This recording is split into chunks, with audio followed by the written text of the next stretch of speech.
আসসালামু আলাইকুম। আপনারা কি ভাবছিলেন আমাদের বোম্বাই মরিচ গাছটা কি আর বোম্বাই মরিচ ধরবে না? গাছটা নষ্ট হয়ে গেল। আপনাদের কিছু মানুষের লোভের কারণে গাছটা নষ্ট হয়ে গেছিল।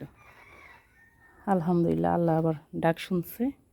আবার নতুন করে এই যে দেখছেন কীভাবে ফুল ফুটতেছে আর কীভাবে মরিচের কোড়া নামতেছে। বুঝছেন, আল্লাহ দিলে মরা গাছেও ফুল ফোটে। আল্লাহর উপরে বিশ্বাস রাখতে হবে, তাওয়াক্কুল করতে হবে। বুঝছেন, বুঝতে পেরেছেন? এবার যদি এই ফুলগুলিতে সব মরিচ হয় তাহলে আপনাদেরকে দিয়েই খাবো, কী আর করবো। এই যে মরিচ পাকছে দেখছেন, আপনারা নিলে পারলে গাছ লাগাতে পারেন, নিয়ে তা আর করবেন না, রেডিমেড গাছের মরিচ খাবেন। আচ্ছা, আমার মরিচ গাছটার জন্য সবাই দোয়া করবেন।